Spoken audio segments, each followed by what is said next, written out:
L'heure du journal des médias de Laurent Tessier. Et on démarre par un petit coup d'œil aux audiences avec les chiffres marquants du week-end, Laurent. Et hier soir, succès pour la cérémonie de clôture des Jeux Paralympiques. 7,7 millions de téléspectateurs. Très beau score. Pour comparer, le 28 août, la cérémonie d'ouverture avait attiré 10 millions de personnes.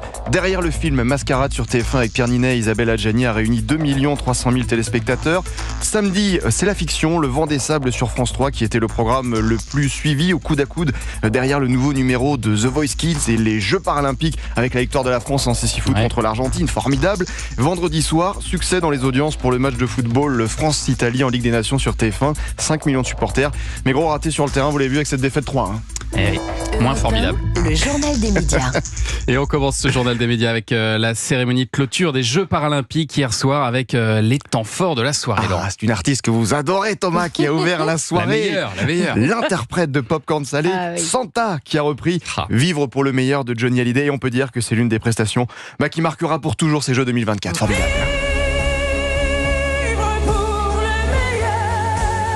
Cette fois. Qu'est-ce que c'est beau. Elle est forte.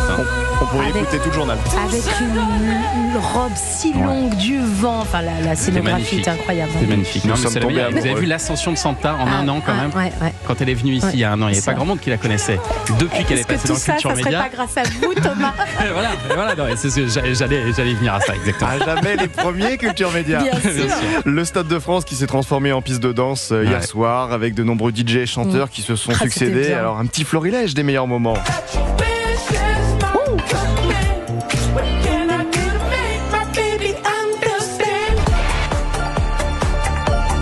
On dirait les soirées d'été de Thomas Hill. Là, on est les jeunes. Macumba. Là, c'est quand il amène les merguez. Est-ce que vous êtes chaud? Vous mettez l'ambiance, hein. Et comme à l'ouverture des Jeux Olympiques en juillet, la pluie, vous l'avez vu, était au rendez-vous. La boucle est bouclée, décidément. Une page se tourne, mais alors pour les plus nostalgiques d'entre vous, notez que samedi soir, France 2 diffusera une émission spéciale intitulée Paris 2024. Merci, la grande soirée événement. L'occasion de revivre quelques-uns des bons moments de ces Jeux qui ont rythmé tout notre été.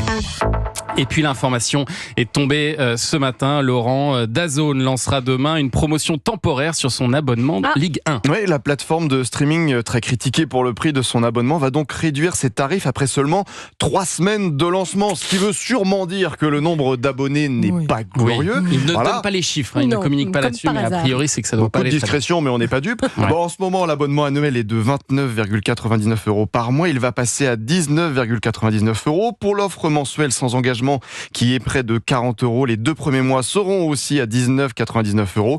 La promotion valable à partir de demain se terminera le 22 septembre pour les intéressés. Vivement le mois prochain que ça baisse encore.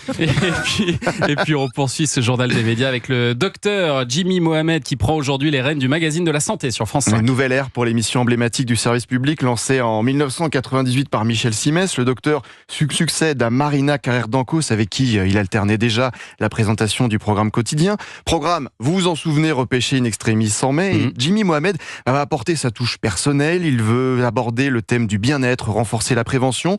Il sera entouré de nouveaux chroniqueurs, comme la joueuse de tennis fauteuil que l'on a pu voir pendant les Jeux Paralympiques, Pauline Déroulède. Et je vous donne la prescription de rentrée du docteur Mohamed Thomas. Ça, c'est sérieux. Du café, ça, minimum d'activité physique, c'est bon. Et un orgasme le soir plutôt que des anxiolytiques. Tous les soirs. Là, vous mouillez pas. Alors, là, on n'est pas bon là-dessus. On en reparle. Et puis on vous en parlait la semaine dernière dans le journal des médias. Le JT de 20h de France 2, nouvelle version, ça démarre ce soir. Un JT qui durera 54 minutes, soyons précis, de 20h à 21h. Et Anne-Sophie Lapix, qui repart aujourd'hui pour une 8e saison, s'est confiée samedi à nos confrères du journal Le Parisien. Il y aura chaque jour un reportage de 7 à 9 minutes, aussi bien sur l'international que l'économie ou la société. Davantage de personnes en plateau, de reporters de la rédaction pour expliquer le contexte d'un tournage.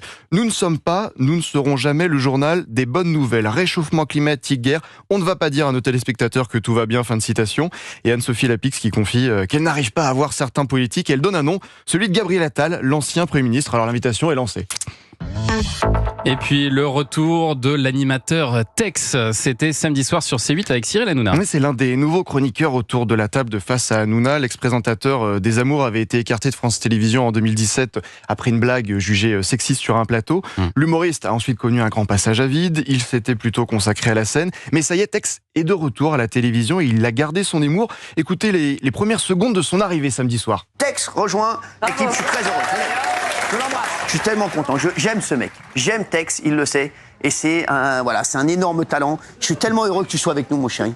Pas de blague, tu veux faire une blague ou bien... On va regarder pour tout à l'heure. Je l'adore, Tex, je l'adore. D'éviter d'être viré dans la première minute.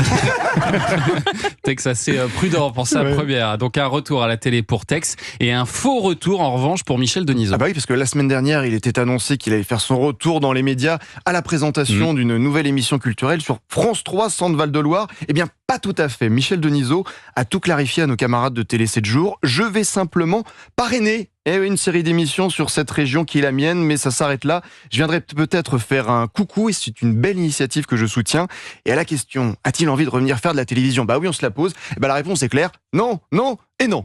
Voilà, vous êtes fixés. Dommage. Et à noter qu'une émission anniversaire se prépare sur TMC, organisée par Yann Barthès pour les 20 ans du Grand Journal, les 40 ans de Canal et les 80 ans de Michel Denisot. On va éclairer tout ça, parce que Michel Denisot sera votre invité Thomas Hill jeudi dans Culture Média à partir de 9h30. Et puis, pour finir ce journal des médias, un anniversaire, évidemment, on ne pouvait pas passer à côté, celui de notre ami Pascal Praud, qui a 60 ans aujourd'hui. Oh là là. Et on sait qu'il adore. Il adore ça. Déteste ça, paraît-il. Alors, ce matin, je l'ai croisé dans les couloirs, il m'a dit « Soyez discret, soyez discret. » Ah bon, on y est sobre, bien là. sûr, On va parce être sobre.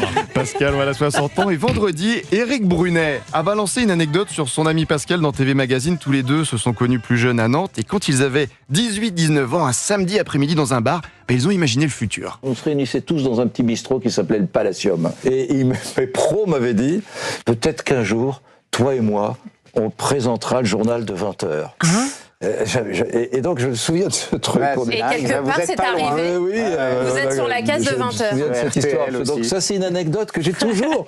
Objectif presque atteint, ils ne présentent pas les JT de 20h, mais ils ont leur émission à cette heure-là tous les deux. Deux amis d'enfance face à face. L'histoire est belle. C'est magnifique, c'est magnifique. Merci Laurent pour ce journal des médias et ces belles histoires. Toutes les infos sont à retrouver dans la newsletter média, inscription gratuite sur europe1.fr. J'imagine que vous allez fêter à votre manière Pascal Praud. Quelques tout à l'heure dans petites Pascal surprises. Praud et vous. À partir de Laurent 11h, mais je n'en dis pas plus, on ne sait jamais s'il y a des espions de Pascal Praud. Voilà, Non, et alors, ce que je peux vous dire, je ne vais rien dévoiler, mais ça s'agite dans le bureau. Ça s'agite. Ça s'agite. Il va se passer des choses entre 11h et 13h, ça c'est certain. Un chanteur. Un grand merci. Un chanteur. On n'en dit pas plus, Je remercie Laurent Tessier pour ces quelques jours avec nous. Plaisir Merci d'offrir, joie de beaucoup recevoir. d'avoir été là. Et demain, ce sera Julien Pichenet qui reprendra sa place dans le journal des médias. Merci Laurent. Merci Laurent.